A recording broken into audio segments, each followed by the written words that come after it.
Bonjour à tous.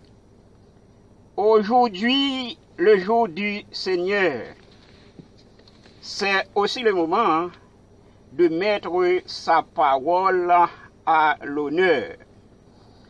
Nous traversons un moment turbulent et pour ce fait, notre message ce matin a pour titre « Pourquoi l'homme meurt ».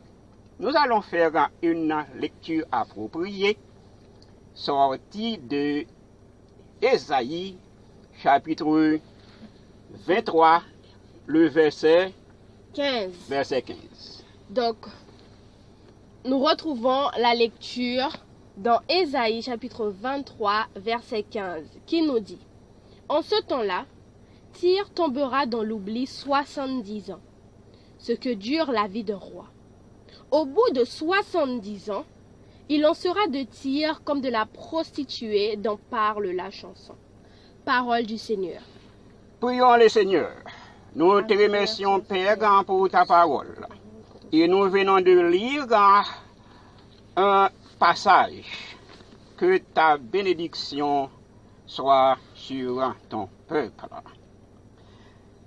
Notre sujet, comme nous l'avons déjà dit, pourquoi l'homme meurt. À propos de ce sujet, nous pouvons en tirer plusieurs conclusions. Mais nous savons en majeure partie que l'homme meurt parce que l'homme historique n'aspire pas à sa complète vocation. L'homme a une vocation historique et une vocation éternelle. La vocation historique a pour but de nous préparer afin d'affronter la vocation éternelle. Or, c'est pourquoi, dans le psaume 90, il nous est dit, « Enseigne-nous à bien compter nos jours. Les jours de l'homme sont courts et il faut les bien compter. » La durée de la vie d'un homme ou d'une génération est de 70 ans. Alors 70 ans, c'est pas beaucoup face à une éternité. Car nous avons dit que l'homme a une vocation historique et une vocation éternelle. Ainsi nous pouvons dire l'homme est citoyen de deux mondes, celui du temps et celui de l'éternité. Nous avons pour but de bien compter le temps qui nous incombe.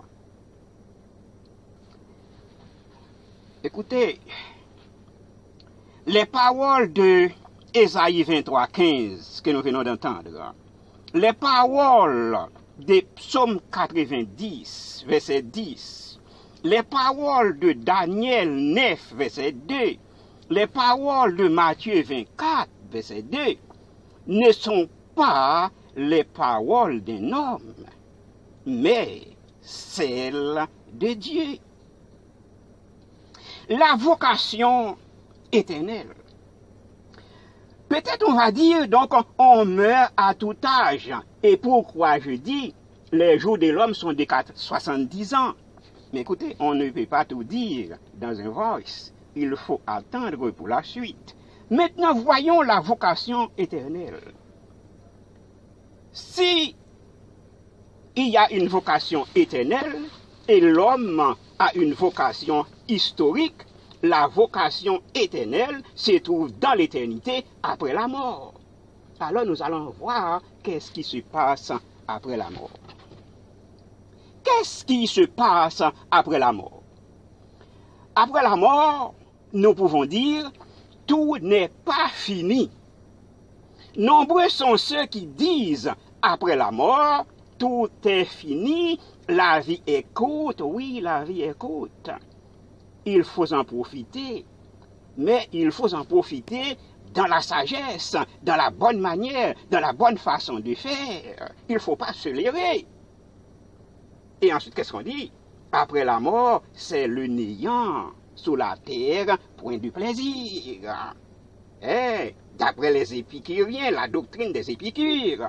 Eh bien, laissez-moi vous dire, mes chers auditeurs, mes chers amis, après la mort, tout n'est pas fini.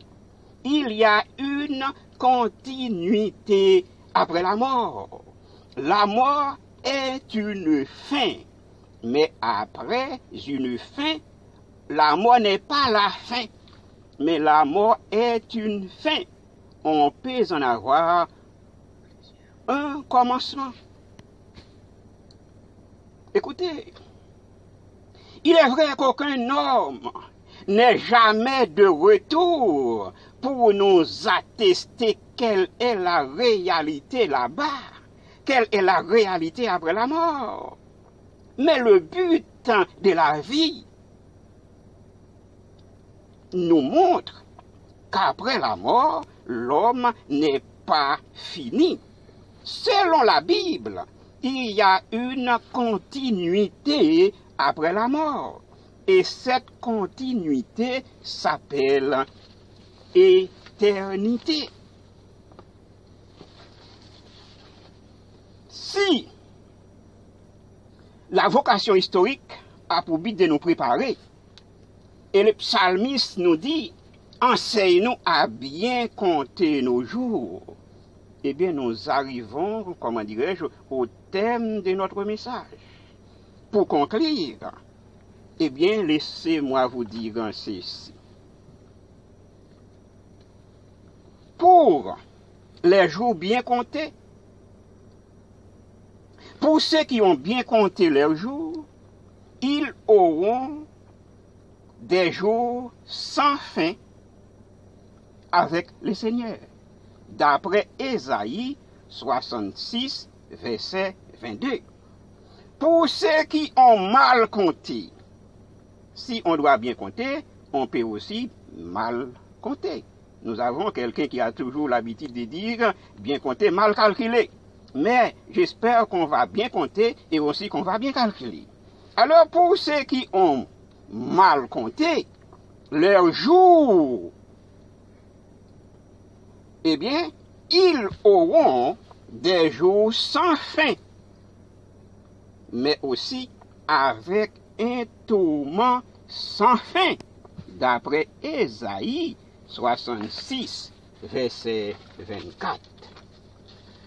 Alors, mes chers amis auditeurs, auditrices, dans ces jours mauvais, où la mort nous frappe de plein fouet, maintenant il y a un virus qui fait la pluie et le beau temps.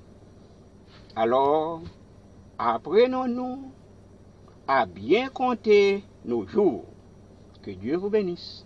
Au revoir. Que Dieu vous bénisse.